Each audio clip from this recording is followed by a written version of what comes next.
নমস্কাৰ, মই ৰঞ্জন চৌধুৰী। মানে আজব দেশৰ আজব কাহিনী। আপোনালোকে আজি কপতি শুনিছেনে? মানে কোনোবাই ৰিলিফৰ কাৰণে বেইল এপ্লিকেশ্যন কৰিছে আৰু একেবাৰে শেষ মুহূৰ্তত বেইল এপ্লিকেশ্যন উঠাই লৈছে। সেইটো কাৰণে কৈছোঁ যে আজব দেশৰ আজব কাহিনী।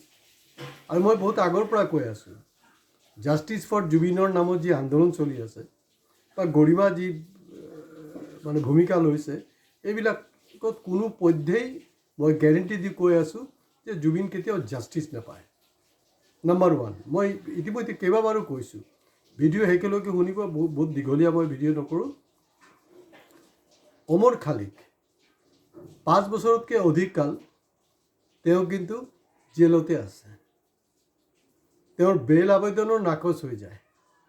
বেইল আবেদনটো বাদেই দিয়ক, হিয়াৰিঙে নলয়, ডেট খালি এক্সটেনশ্যন কৰি থাকে। আপুনি পাইছেনে? আৰু ইয়াত আমাৰ কি হ'লগৈ? Shyam Kanu and company, Shyam Kanu and company বুলি ক'লে ভুল হ'ব। মানে আচলতে north east festival and company, যাৰ লগত চৰকাৰো জড়িত।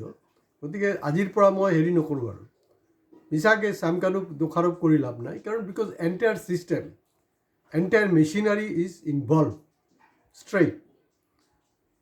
কাৰণ সেইকাৰণে north east festivals company private limited, চিধা কথা। মানে সেই কাৰণ এটা বস্তু মই ইয়াৰ আগতো ভিডিঅ'ত কৈছোঁ, আপোনালোকে মন কৰা নাই চাগে। শ্যাম কানুৰ যে আটাইতকৈ ডাঙৰ দাদা, তেওঁ কিন্তু প্ৰাক্তন DGP। আৰু যিমান কেইজন আছে মহন্ত এণ্ড কোম্পানীত, তেওঁলোক মানে চৰকাৰৰ একেবাৰে আশীৰ্বাদ পুষ্ট, ঘনিষ্ঠ। আৰু DGP একজন, তেওঁতো মামুলি মানুহ নহয় ন। গোটেই ইণ্ডিয়াৰ মানে যোনটো ব্যুৰ'ক্ৰেচিটো তেওঁ জানে। ক'ৰবাত যদি তেওঁ নাজানে, বেলেগ ষ্টেটৰ ব্যুৰ'ক্ৰেচিৰ লগত কথা পাতি আছে। তো গতিকে এইটোত এনে দেখাত লাগিছে এনেকুৱা যে নাই, যে ইলেকশ্যন আহিছে সেইকাৰণে হয়তো বাদ দিছে। প্ৰব্লেম হ'ল, কোনোবাই আবেদন বিচাৰিছে, মানে আপিল কৰিছে, আপিল নাকচ হৈছে। ষ্টেন স্বামীক মাজত মানে ঘৰত লগ কৰিবলৈ দিয়া হোৱা নাই। কি ধৰণে তিলকে মানুহটোক মৃত্যু কৰিছে ৰাষ্ট্ৰই, আপোনালোকে দেখিছে। ইমান মাৰাত্মক মানুহ, একজন অসুস্থ মানুহ দেশৰ কাৰণে ডেঞ্জাৰ হৈ গ'ল। এতিয়া মানে ইণ্ডিয়াত তেনেকুৱা সুপ্ৰিম কোৰ্টতো বহুত বেইল এপ্লিকেশ্যন পৰি আছে, বেইল হেৰি হোৱা নাই।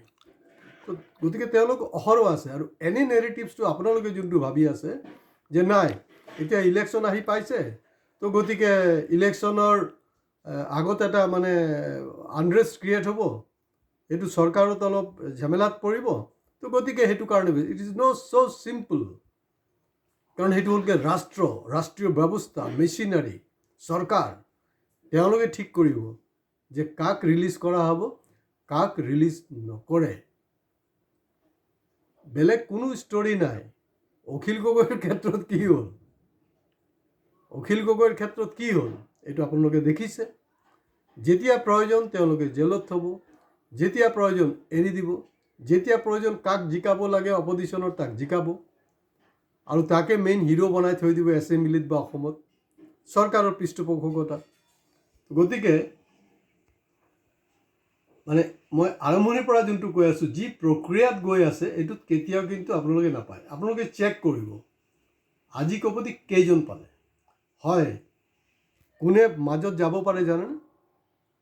যাব পাৰে যিসকল বাবাজী আছে, টাবাজী আছে, খাবাজী আছে, তাহাঁতক ৰাম ৰহিমেকে ধৰি তেনেকুৱাকৈ বহুত বাবা আছে ইণ্ডিয়াত। তেওঁলোকক কি কৰে, ঠিক ইলেকশ্যনৰ আগে আগে এৰি দিয়ে। ওমৰ খালিকক বহুত দেৰিকৈ, তাৰ ভনীৰ বিয়া আছিলে, সেইটো কাৰণে অলপ জাষ্ট এৰিছিলে। সেইটো একদম সীমিত কেইদিনৰ কাৰণে। এইটো ৰাম ৰহিমৰ নিচিনা নহয়, ডেইজ টুগেডাৰ নহয়, মান্থছ টুগেডাৰ নহয়, এৰিছে। কিন্তু তাতো ৰেষ্ট্ৰিকশ্যন, আপুনি নেট ইউজ কৰিব নোৱাৰিব, আপুনি অকল ফেমিলিৰ মানুহৰ বাহিৰে বেলেগ কোনো কথা পাতি, বহুত ৰেষ্ট্ৰিকশ্যন সুপ্ৰিম কোৰ্টৰ। তো গতিকে এণ্টায়াৰ মেচিনাৰী মই কেলৈ কৈছোঁ, মানে CBI, ED, ইলেকশ্যন কমিশ্যন, আইনী ব্যৱস্থা, গোটেই বস্তুটো তেওঁলোকৰ কব্জাত। আৰু তেওঁলোকৰ হিচাপ মতেহে তেওঁলোকে কৰি থাকিব আৰু তেওঁলোকে জানে সেইটো হ'বলৈ আছে কিন্তু এইটো তেওঁলোকে আগতীয়াকৈ খবৰটো পাই যায় যে এইটো হোৱাৰ পিছত গতিকে মইতো ইলেকশ্যনৰ আগে আগে এৰি দিলে উল্টা পুল্টা হৈ যাব আৰু এটা কেছ লগাব সাধাৰণতে যোনটো আমাৰ লগত হয় ধৰি লওক মই ক্লিন চিট পালোঁ পোৱাৰ পিছতো মই জেলৰ পৰা ওলোৱাই নাই ইমান দেৰিত গৈ পুলিচ আহি পাই যায় আৰু পুলিচে কি কৰে তাত আকৌ এটা কিবা কেছত টানি সোমাই দিয়ে তেনেকৈ হেজাৰ হেজাৰ আপুনি কেছ পাব হেজাৰ হেজাৰ কেছ পাব তো গতিকে যি আন্দোলনৰ যি প্ৰখৰতাৰ দৰকাৰ যি সচেতনতাৰ দৰকাৰ সেইটো কৰিব লাগিব মই কেলে কৈছোঁ যে জুবিনৰ ন্যায় যাত্ৰাত আমি জয়ী হোৱাৰ কাৰণে আমাৰ চেনেল ছাবস্ক্ৰাইব কৰিবলৈ তাৰ মূল কাৰণ মই ইয়াৰ আগতো কৈ আছোঁ এটাই পইচা কমোৱা নহয় পইচা কমাবলৈ হ'লেতো বহুত কিবা কিবি কৰিব পাৰিলোঁ হয় যে আপোনালোকক জুবিন অনুৰাগীবিলাকক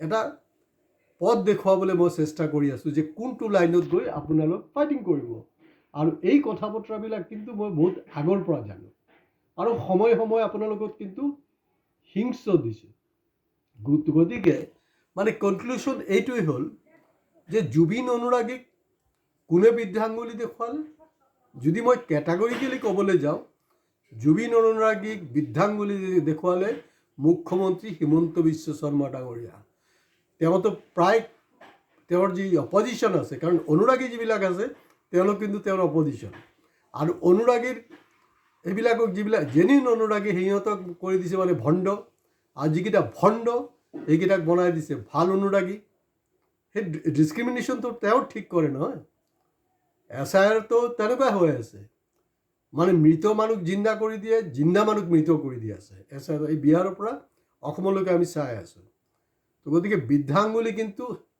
এইবাৰ আপুনি মই এতিয়া আৰু ৰাষ্ট্ৰ বাদ দিলোঁ এতিয়া ডাইৰেক্ট গোটেই অসমবাসীক স্বাভিমানী অসমীয়াক জুবিন অনুৰাগী কিন্তু বৃদ্ধাঙ্গুলি হিমন্ত বিশ্বই দেখুৱালে আৰু আপোনালোক একোডাল কৰিব নোৱাৰে বুলি মই গেৰেণ্টি দিছোঁ আপোনালোকক আপোনালোকে যি খুচি গালি পাৰক মোক কাৰণ মই সঁচা কথা কওঁ এই ফাং ফুং কথা নাপাতোঁ দীঘলীয়া কথা নাপাতোঁ আৰু পতাৰ কাৰণে মোৰ কোনো ধৰণৰ মুডো নাই তো গতিকে সঠিক দিশত ফাইট কৰক মই এতিয়া কৈছোঁ কাৰণ ন্যায় পোৱাৰ কোনো কাৰণেই নাই কাৰণ কোনো ৰকম ইলেকশ্যনটো যাব লাগে যোৱাৰ পিছত চাব সেইটো তল পৰি যাব জোৱাৰ ভাটাৰ নিচিনা এই তল পৰিব লৈছেই অলৰেডি তাৰপিছত আৰু যিবিলাক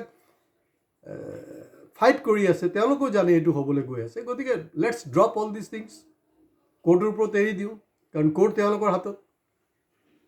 তেওঁলোকৰ হাতত গতিকে আজি ইয়াতে শেষ কৰিছোঁ কিন্তু যদি আপোনালোকৰ লাষ্ট চৰম আছে আপোনালোক হিমন্ত বিশ্ব শৰ্মাক ডাইৰেক্ট চেলেঞ্জ কৰক যিবিলাক প্ৰকৃত মানে জুবিন অনুৰাগী বেলেগ কথা নাপাতিব ষ্ট্ৰেইট আপুনি আমাক বৃদ্ধাঙ্গুলি দেখুৱাইছে নহয় আমি 2026 ইলেকশ্যনত আপোনাক বৃদ্ধাঙ্গুলি দেখাম আৰু আপোনাৰ মুখ্যমন্ত্ৰীত্ব কেনেকৈ থাকে সেইটো আমি চাই ল'ম তেনেকুৱা যদি চেলেঞ্জ লৈ আগবাঢ়ে নিশ্চিতভাৱে বীৰ লাচিত যেনেকৈ জয়ী হৈছিলে আপোনালোকো জয়ী হ'ব পাৰিব নমস্কাৰ